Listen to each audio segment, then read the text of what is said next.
안녕하세요. 저는 서울에서 아들 하나, 딸 하나를 키우며 살아가고 있는 40대 여자입니다. 제 인생에서 가장 소중한 보물은 당연히 저희 아이들입니다. 자식에게 가지는 마음과 사랑이라는 게 여느 이성간의 사랑하고는 비교가 안 될 정도로 크고 강하더라고요.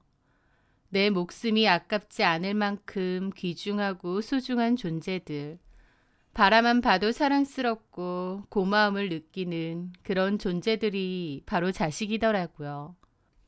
제 아이들을 너무 사랑하는 만큼 또 한편으론 묘하게 가슴이 아프고 서글프기도 합니다.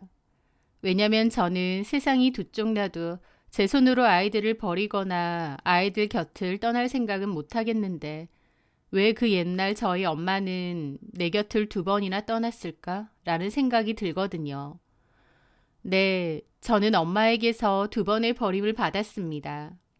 한 번은 중학생 때이고 또 다른 한 번은 다 큰 성인이 된 29살 때였습니다. 처음 엄마가 제 곁을 떠났을 때를 지금도 또렷하게 기억하고 있어요. 저는 중학생이었고 엄마는 멀리 사시는 외할머니 댁에 가서 한동안 지내신다고 했습니다. 엄마 아빠는 사이가 별로 좋지 않았고 자주 다투셨어요. 하지만 그렇다고 해도 엄마 아빠가 이혼을 한다던가 떨어져 살 거라곤 생각을 못 했습니다. 그래서 엄마가 할머니 집에 간다며 집을 나가고 일주일, 이주일, 한 달이 지난 후에 돌아오지 않았어도 의심하지 않았습니다. 할머니가 몸이 편찮으시다는데 그래서 거기 오래 있으시려나 보다 생각했죠. 그러다가 아빠가 얘기해 주시더라고요. 엄마랑 아빠랑 이혼했다고. 엄마는 집을 나간 거고 이제 안 들어올 거라고요. 제 입장에선 너무 청천벽력과도 같은 얘기였죠. 저한테 가타부타 말도 안 하고 어떠한 인사도 없이 집을 나가셨다고 하니까요. 저희 아빠도 다정다감한 성격도 아니고 엄청 무뚝뚝하고 무서운 편이었습니다. 저한테 그저 통보하듯이 엄마는 안 돌아올 거라고 하셨고 저는 하늘이 무너지는 듯한 충격을 받고 어떻게 해야 할지 모르겠더라고요. 학교 끝나고 이모 집에 무작정 찾아가서 울고 불고 얘기했고 엄마 보고 싶다고 했습니다. 같이 할머니 집 내려가자고요. 할머니 집은 너무 시골이고 그때 당시에는 교통편도 안 좋아서 중학생인 제가 갈 수도 없었습니다.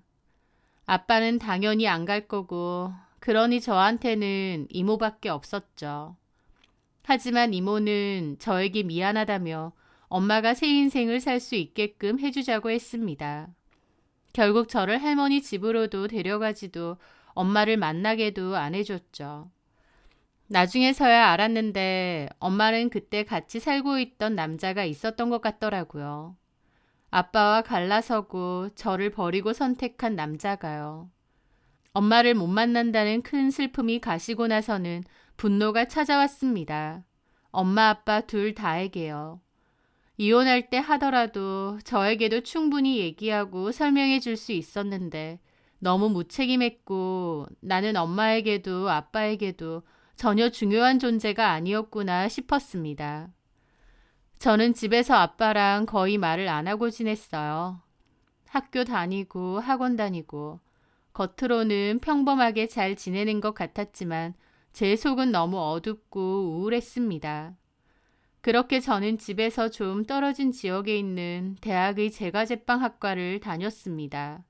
거기서 기숙사 생활을 했었죠. 집에 있고 싶지 않아서 했던 선택이었습니다. 그 학교를 졸업하고 베이커리에서 일을 했어요.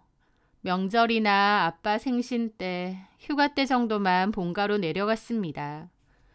미성년자 때는 아빠에 대한 원망도 많았는데 저도 나이가 들어가고 보니 그래도 엄마와 달리 아빠는 나를 키워주고 돌봐줬다는 생각이 들어서 감사하더라고요. 여전히 서먹했지만 그래도 한 번씩 연락하고 찾아뵈며 잘 지냈습니다. 그러다가 저는 28쯤에 제 케이크 집을 열게 되었어요. 생각보다 장사가 잘 됐고 하루하루 바쁘게 일을 했었습니다. 그런데 하루아침에 아빠가 심근경색으로 돌아가시게 되었어요. 주말에 찾아간다고 말씀드리고 아빠도 그러라고 하셨는데 갑자기 돌아가셨다는 거예요. 너무 갑작스러운 아빠의 죽음이라 황망하더라고요. 기가 막혀서 눈물도 제대로 안 나왔습니다. 빈소를 지키면서 아빠의 영정사진을 내내 보고 있었어요. 있을 때 잘해드릴 걸 그런 생각만 내내 하면서요. 그런데 아빠의 빈소에 그 사람이 왔습니다. 바로 저희 엄마요. 중학교 때 집을 나간 후로 12년 정도 지났을 즈음인데 엄마가 아빠의 빈소에 오셨더군요. 중학교 때 헤어졌어도 엄마다 보니 바로 알아봤습니다. 그때보다 좀 더 나이 들어 보이고 행색이 좀 초라해졌지만요. 저는 너무 놀라 아무 말도 못했는데 엄마는 제 손을 잡고 미안하다면서 펑펑 우시더라고요.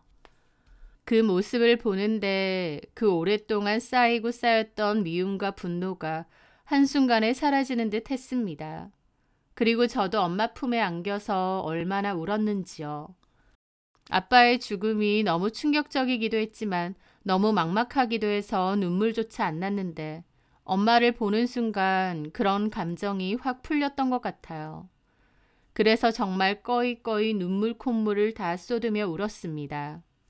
엄마를 너무 미워하면서도 또 한편으론 엄마가 너무 그리웠던 것 같아요. 그렇게 12년 만에 나타난 엄마와 재회했고 아빠의 장례식을 치렀습니다. 엄마는 저에게 뭐하고 지내느냐고 했고 저는 제과제빵 졸업하고 케이크 가게를 운영한다고 했습니다. 네가 어렸을 때부터 빵이랑 과자를 그렇게 좋아하고 빵집 사장님 한다더니 결국 네가 원하는 대로 케이크 가게 사장님 됐네? 내가 그랬어요? 그럼 엄마는 그때 네가 했던 얘기들 다 기억해. 엄마가 비록 그때 너한테 인사도 못하고 집을 나갔지만 엄마 마음속에는 늘 네가 있었고 그리웠어. 엄마 이해해 줄 거지? 지난 일인데요 뭐. 그래, 네가 엄마 없이도 참 바르고 예쁘게 잘 컸다. 역시 내 딸이야. 엄마는 어떻게 지내세요? 아휴, 나야 뭐 힘들게 지냈지. 안 해본 일 없고 지금도 힘들게 살아. 어디 사시는데요? 여기저기 살다가 다시 서울 온 지는 한 2, 3년 돼. 너 한번 찾아가 볼까 하다가도 영 걱정되고 네가 싫어할 것 같고 그래서 못 가겠더라고. 그러다가 너네 아빠 죽었다는 소식 듣고 너 혼자 장례를 어떻게 치르겠나 싶어서 내가 부랴부랴 온 거야. 라고 하시는데 그래도 엄마도 나를 걱정했구나 생각했구나 싶더라고요. 엄마는 단칸방에서 혼자 사시면서 이 일 저 일 다 하고 사신다고 했습니다. 엄마 옷차림도 그렇고 행색도 많이 초라해지셨더라고요. 그 예전 저희 엄마는 꾸미는 거 좋아해서 늘 갈색 염색머리를 하고 피부가 반질반질 윤이 나서 피부 좋다는 얘기를 늘 듣고 살던 사람인데 12년의 세월 동안 엄마도 고생을 많이 하셨는지 푸석푸석하고 생기도 없으시더라고요. 그걸 보니 집 나가서 엄마도 고생 많이 하고 사셨구나 싶어서 서글프기도 했습니다. 그 후에 엄마랑 왕래를 하며 지냈고 엄마도 저희 집이나 가게에 자주 놀러 오셨어요. 저희 가게에 올 때면 청소도 좀 해주시고 설거지도 해주시고 또 바쁠 때는 손님 응대도 해주면서 일을 도와주시더라고요. 그래서 저도 나중에는 굳이 따로 살지 말고 같이 살자고 했습니다. 제 제안에 엄마도 기뻐하시더라고요.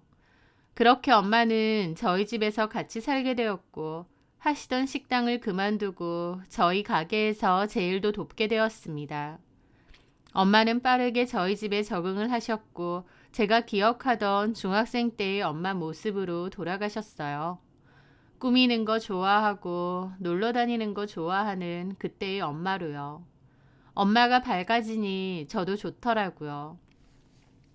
그리고 저는 엄마가 같이 산다는 것을 그 당시 사귀고 있던 제 남친에게도 얘기했습니다. 남친은 저희 집 사정을 다 알고 있었거든요. 잘 됐네. 자기가 말은 안 해도 엄마에 대한 그리움이 좀 있을 것 같았는데. 그러게, 원망하면서 살았는데 내 속에 그런 게 있었나 봐. 참, 어머님 아버님께도 미리 말씀드려야 되지 않을까? 내가 적당히 봐서 말씀드릴게. 음, 안 좋게 보시진 않겠지? 에이, 그렇진 않을 거야. 저는 그 남친과 2년가량 연애를 했고 결혼을 준비 중이었거든요. 남친은 제 케이크 가게 옆 건물에서 그림 아뜰리에 공방을 운영하고 있었습니다.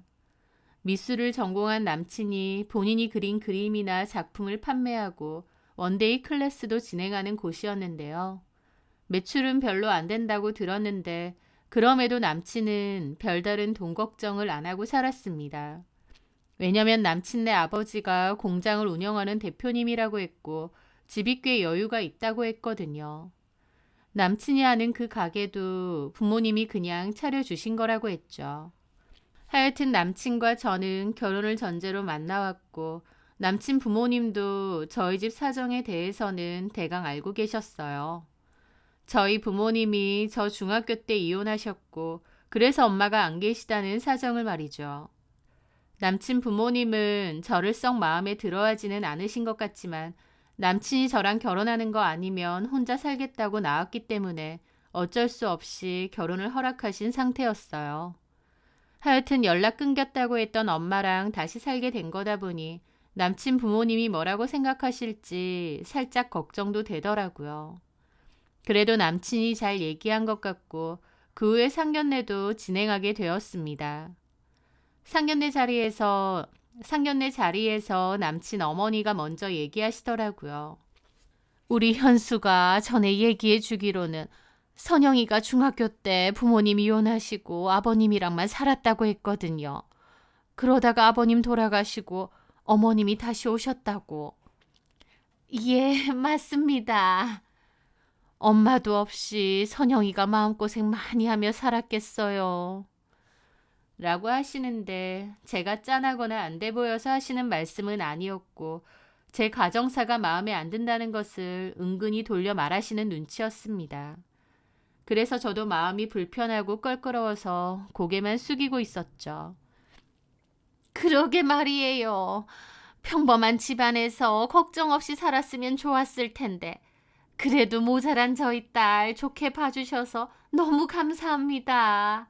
저희 딸이 참 시집 잘 가는 것 같아요. 들어보니까 현수네 아버님이 무슨 공장을 크게 하신다고. 돈도 얼마나 잘 벌 거예요. 나중에 현수도 지금 하는 공방인지 뭔지 때려치고 아버지 밑에서 일할 거고. 그 말에 제 남친도 표정이 좀 안 좋더라고요. 아니요, 저는 딱히 아버지 밑에서 일할 생각 없고 그림 계속 그릴 겁니다. 그림 그거 뭐 돈이나 돼? 내가 오며 가며 봐도 사람 하나 없고 파리만 날리던데. 아무리 부모가 돈 좀 있다고 해도 본인도 돈도 좀 되고 생산성 있는 일을 해야 되는 거 아닌가? 아버지 공장 하신다고 하니 그 밑에서 일 배우고 나중에 그거 받으면 딱이겠구만. 그 말에 남친도 표정이 별로 안 좋더라고요. 남친 부모님도 표정 안 좋으시고요. 저는 민망함에 엄마를 살짝 찔렀는데도 엄마는 신경도 안 쓰셨어요. 아, 왜 그래? 엄마, 참, 그리고 결혼하면 집은 해주실 거죠? 신혼집이요? 네, 어디 따로 생각해 두신 데가 있으신가요? 저희가 신혼집 해오면 선영이도 그에 걸맞게 해올 수 있는 거죠? 뭐 예단 이런 거 얘기하시는 건가요? 예단도 그렇고 혼수도 그렇고요. 그거야 뭐 집을 현수랑 저희 딸 명의로 반반 해주시면 저희도 잘 해가야죠. 명의 반반이요? 그럼요. 그런 것도 안 하나요? 사람 사이 모르는데 행여나 나중에 두 사람 잘못되기라도 하면 저희 입장에서 손해 아닙니까? 집은 남기라도 하지만 가정가구 해봤자 중고는 똥값인데. 그 말에 남친 부모님 표정이 엄청 안 좋으시더라고요. 애들 결혼도 안 했는데 벌써 그런 얘기부터 하세요? 사람 사는 거 모르니까요. 라고 하시는데 저는 옆에서 민망하고 창피해 죽겠더라고요. 게다가 남친 부모님도 저를 더 곱지 않게 보시는 듯 했죠. 그렇게 상견례를 끝내고 오히려 엄마가 저한테 그러시는 거예요. 너는 나 없으면 어떻게 할 뻔했니? 뭐가요? 내가 그나마 나서서 진명이 반반해줘라 그러고 나왔으니 망정이지. 진명이 반반해줄 것도 아니면 우리가 뭐하러 얘 다니며 혼수를 해? 어쨌든 결혼하는 건데 나도 하는 게 맞지. 됐어. 넌 가만히 있어. 이런 건 엄마가 알아서 하는 거야. 그리고 현숙이 가만 보니 밴댕이 소갈딱지던데. 너도 결혼하면 속 썩을 일 많겠다. 뭘 그래. 엄마 보는 눈 얼마나 정확한데. 소심해가지고 부모 그늘에서만 오냐오냐 자란 티가 나. 그 돈도 안 되는 공방인지 뭔지는 언제까지 한다니? 지네 아버지가 공장 운영하면 지도 거기 가서 일을 배워야지. 현수 씨도 그럴 생각 없다잖아. 아이고 답답한 소리 한다. 부모가 알아서 돈 턱턱 주니까 아쉬운 게 없나 봐. 집에 돈 좀 있는 거 말고는 진짜 볼 거 하나도 없구만. 너는 어쩜 그렇게 남자 보는 눈이 없어. 너는 엄마 아니었으면 완전 손해보는 결혼할 뻔한 줄 알아. 엄마는 엄마 아니었으면 손해보는 결혼할 뻔한 줄 알라고 하셨지만 결론적으로 저는 결혼 자체를 못할 뻔했습니다. 상견례를 하고 나서 남친네 부모님이 결혼 반대를 하셨거든요. 저희 엄마가 너무 돈돈거리고 눈치 없이 얘기하는 모습을 보고 결혼 못 시키겠다고 하셨다는 겁니다. 저는 그때 당시 남친이 너무 좋았기에 남친 부모님이 반대하셔도 헤어지고 싶지 않았습니다. 남친도 마찬가지라고 했고요. 결국 남친 부모님을 다시 설득하고 겨우겨우 마음을 바꿔 결혼도 하게 되었습니다. 제가 살던 집은 엄마가 사시라고 하고 저는 남친과 신혼집에 들어가서 살게 되었죠. 결혼하고 1년 정도까지는 나름 별 문제 없이 잘 살았습니다. 그런데 1년 정도 지나고 남편과 제 사이에는 문제가 생겼습니다. 남편의 여자 문제가 생긴 거죠. 그맘때 남편의 전 여자친구가 유학을 끝내고 한국으로 돌아왔다는 소식을 들었습니다. 남편이 저랑 사귀기 전에 만났던 여자인데 남편하고 같은 학교에 다녔고 5년 넘게 사귀었다고 하더라고요. 남편의 첫사랑이기도 하고요. 둘이서 결혼도 하기로 했다는데 갑자기 그 여자가 유학을 핑계로 이별을 고했다고 했고 남편은 그 이별의 여파로 중내 산에 할 정도로 힘들었던 모양이었습니다. 한동안 방황도 많이 했다더군요. 그 후에 본인 공방 운영하다가 저를 만나게 되었던 거고요. 남편의 첫사랑이고 중내산에 할 정도로 사랑했던 사람이 있다는 걸 저도 알고 있었습니다. 하지만 어쨌든 남편을 차버리고 떠난 여자였고 또 예전 일이잖아요. 지금은 저랑 결혼했고요. 남편이 저한테 그 얘기를 하긴 했는데 대수롭지 않아 했습니다. 정이라고 내가 전에 말했던 걔 있잖아. 당신 전 여친? 걔도 동창회에 나왔더라고. 한국 들어왔나 봐? 어, 엄청 오랜만에 봤네. 어땠어? 뭘 어때. 아무 생각 없었지. 시간이 많이 지나긴 했나 봐. 다시 만나면 껄끄러울 줄 알았는데 아무 감정 없는 거 있지. 그렇구나.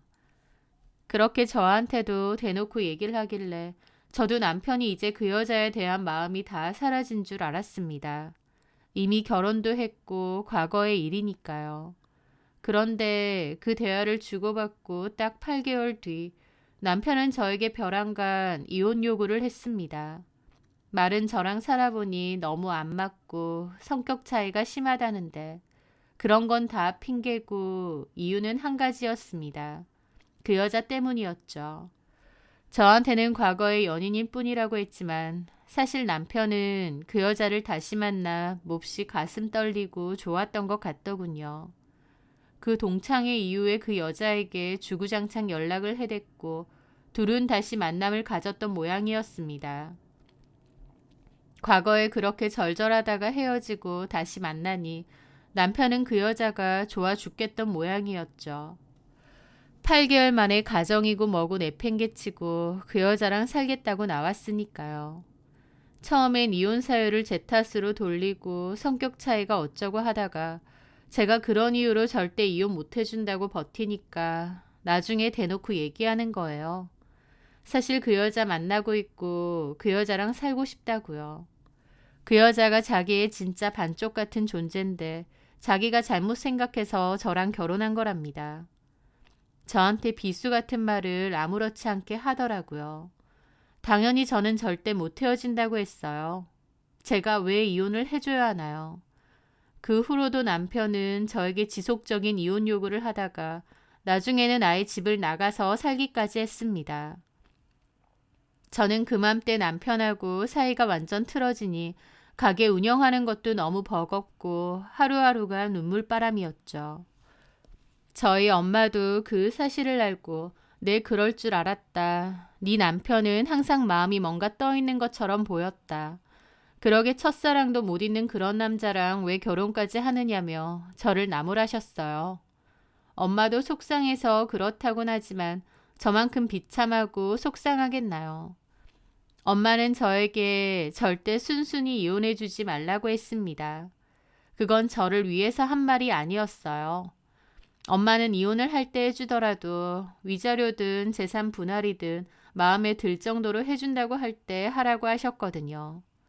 그 와중에도 돈돈 거리시는데 저는 완전 질리고 화도 나더라고요.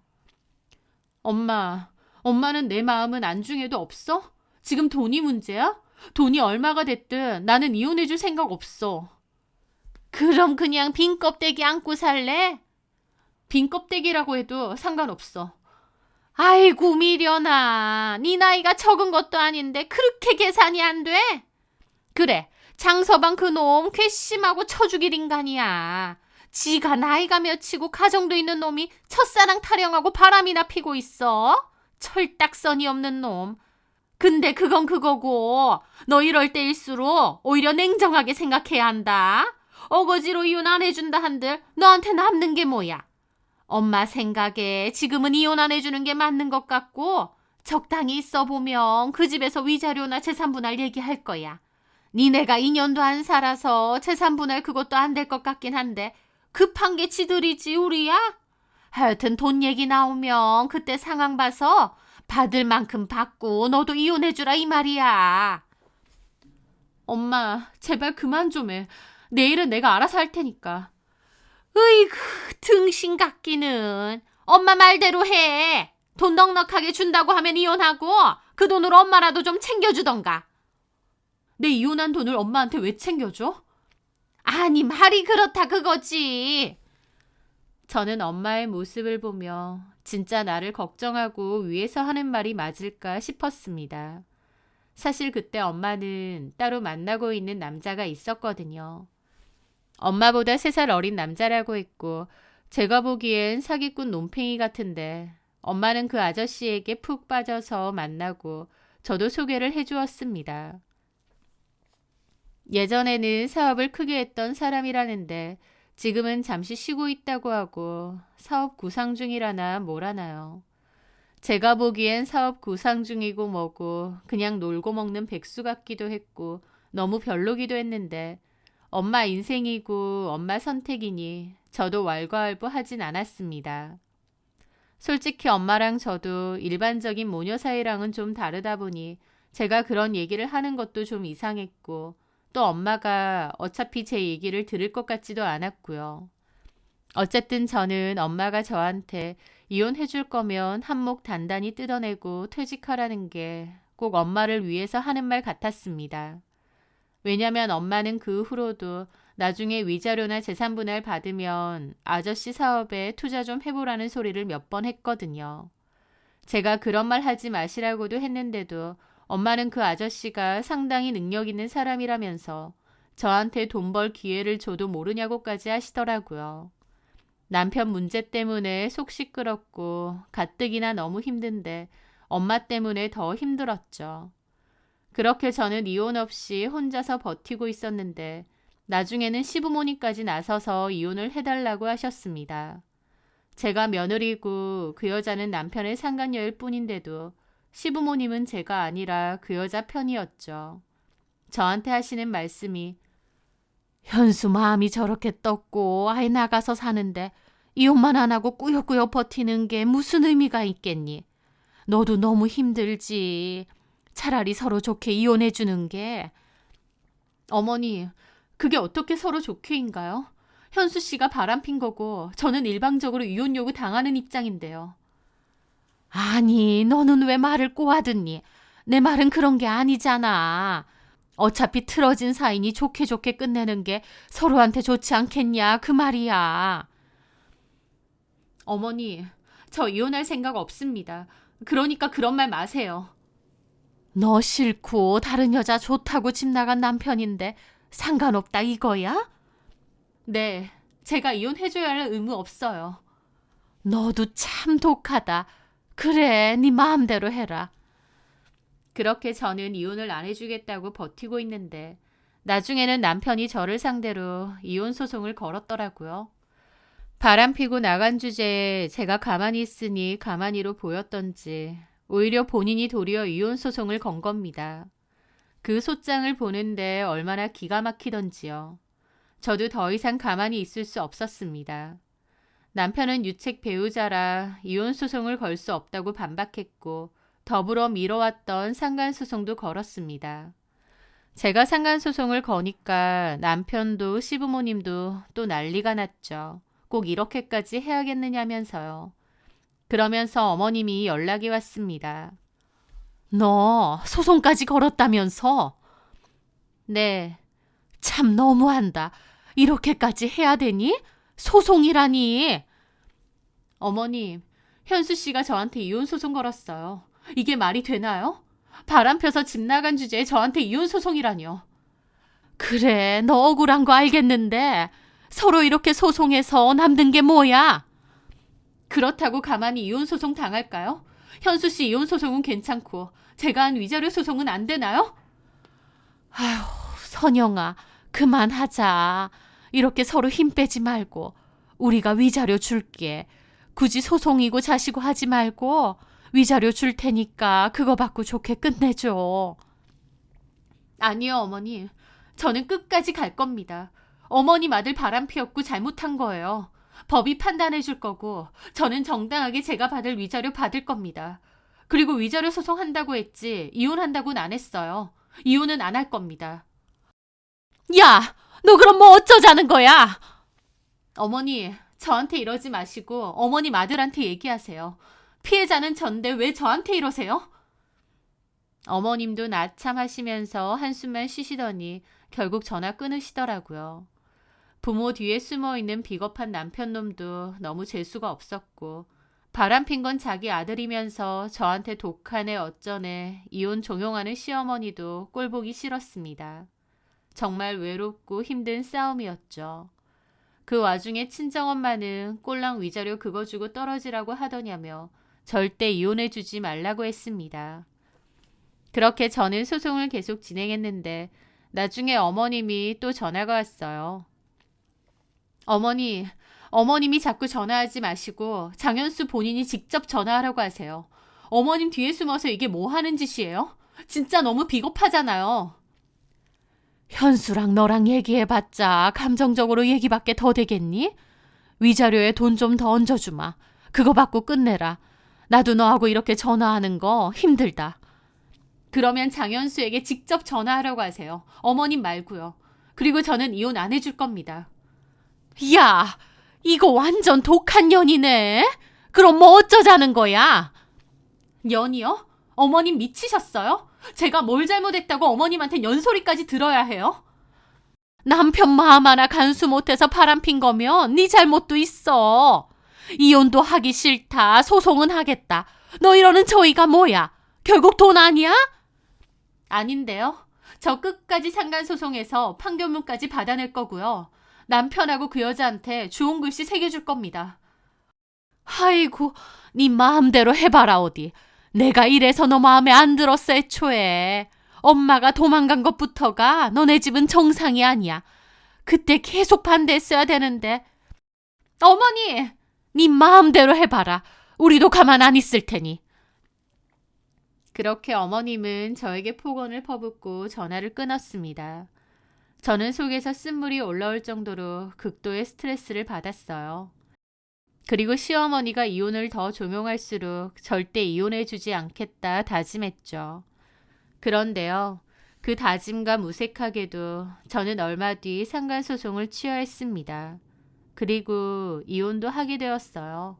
참 허무하게도요. 남편이 돌아오기라도 했냐고요? 아니요. 오히려 남편과 시어머니는 수단과 방법 가리지 않고 이혼을 하게끔 했더군요. 바로 저희 엄마를 매수한 거였습니다. 저희 엄마에게 전화해 그랬답니다. 얘기했던 위자료보다 더 얹어서 주겠다. 이거 받고 이혼해주고 소송 취하해줘라. 아니면 우리도 대형 이혼 전문 로펌 변호사 사서 대응할 거다. 돈이라도 받고 잘 끝내던지 어디 진흙탕 싸움 할 건지 결정해라 라고요. 남편이 아예 외도한 거라서 남편 유책이 확실하고 증거도 있기 때문에 그쪽에서 대형 로펌을 사든 말든 제 승소 가능성이 훨씬 높았습니다. 그래서 저는 뭐라고 하든 끝까지 대응해 보겠다고 생각했는데 저희 엄마는 저한테 말 한마디 없이 시어머니의 제안을 받아들인 거예요.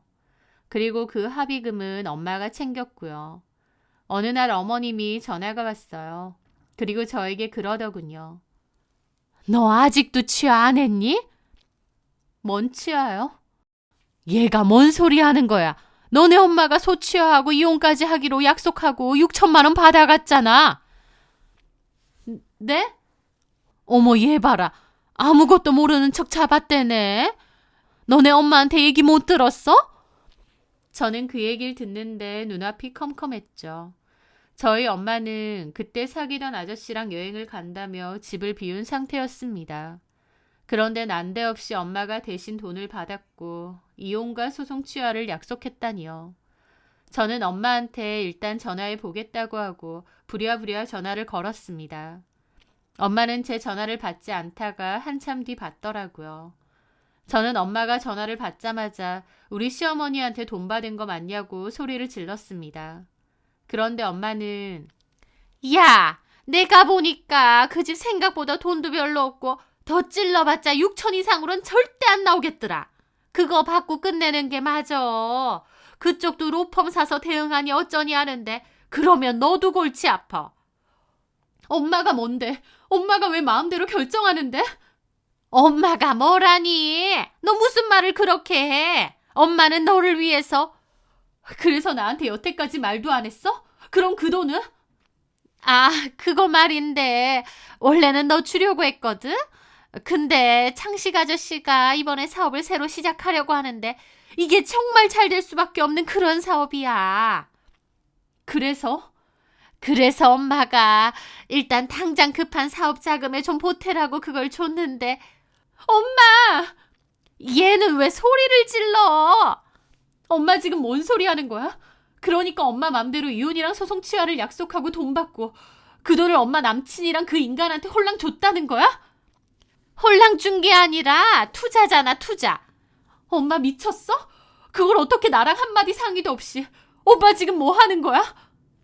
야, 너는 아무리 그래도 그렇지 엄마더러 미쳤냐니? 엄마, 그 돈도 돌려줘. 나 이혼 안 해. 아휴, 너도 작작 좀 해라. 이혼 안 해주고 뭐 어쩌자고. 미련도 작작 좀 떨어. 너 이렇게 미련스럽게 구는 거 딱 죽은 니네 아빠 닮았어. 아빠 딸이니까 아빠 닮았겠지. 돈 내놔. 나 그거 돌려줄 거야. 나는 정당하게 소송해서 위자료 받을 거고 이혼도 안 해줄 거야. 이미 받았는데 어쩌라고. 다 썼어. 뭐라고? 아, 창식이 아저씨 사업 자금으로 다 썼다고. 돈 없어. 라는데 저희 엄마의 말에 깊은 절망이 느껴졌습니다. 돈을 다 쓰고 안 쓰고 그게 중요한 게 아니었어요. 엄마가 나를 돈으로밖에 안 봤구나. 나를 진심으로 걱정한 적이 없구나. 그게 온몸으로 느껴졌고 그게 저를 너무 깊은 절망으로 끌어내리는 것 같았죠. 엄마는 계속 이혼하라면서 돈 받았는데 어쩔 거냐고.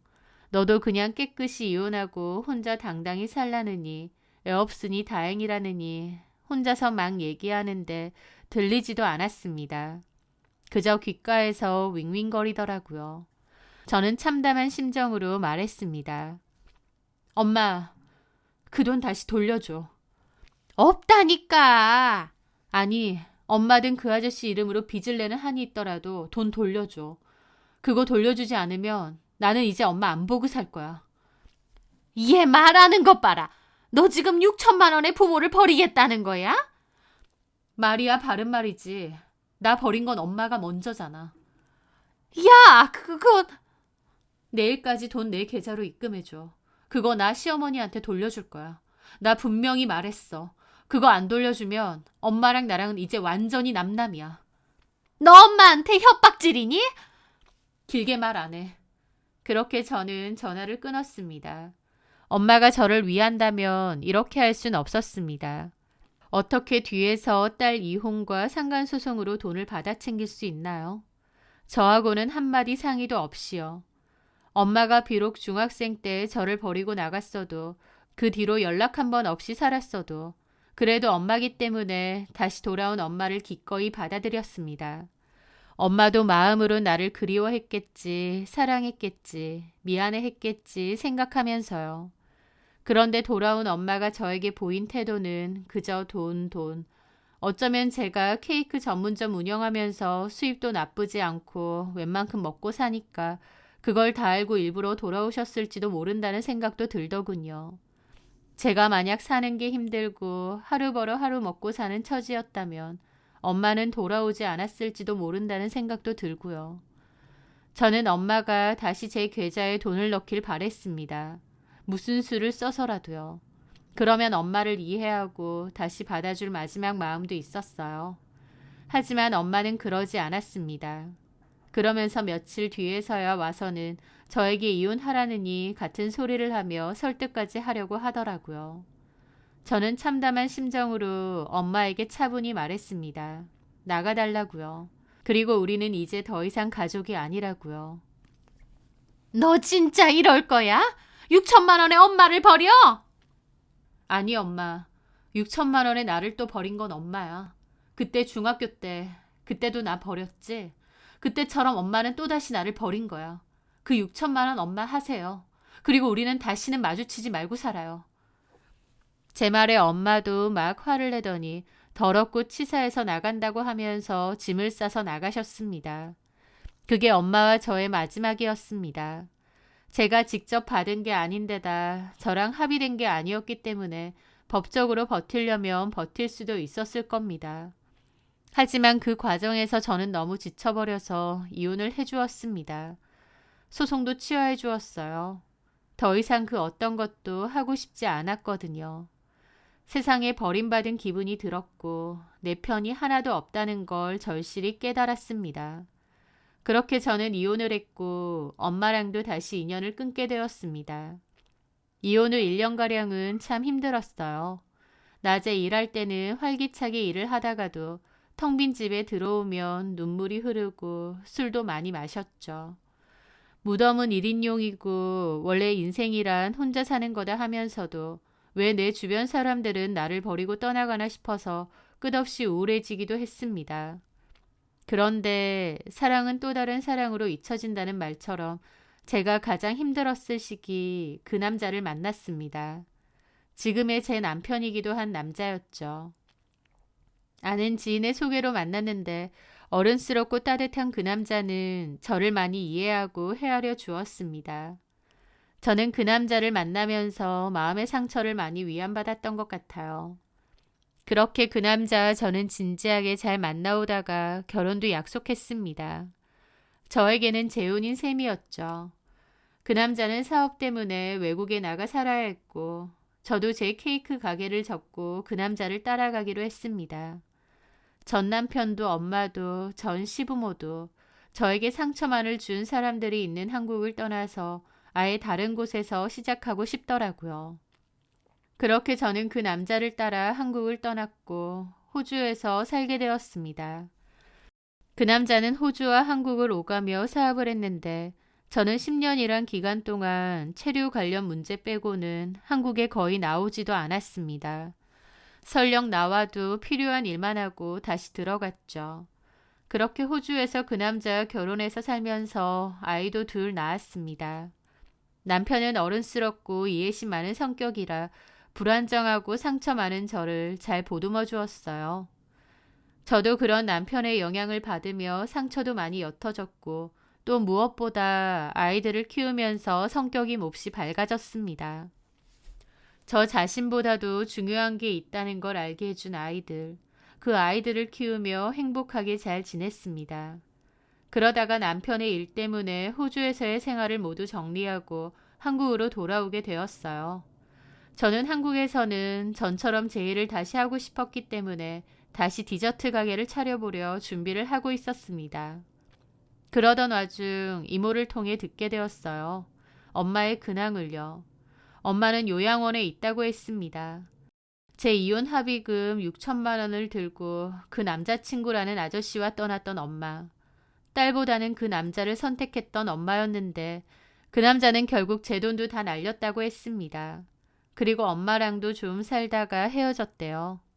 엄마는 그 후로 저한테 다시 돌아오려고 했는데 저는 그때 이미 한국을 떠나버린 후였죠.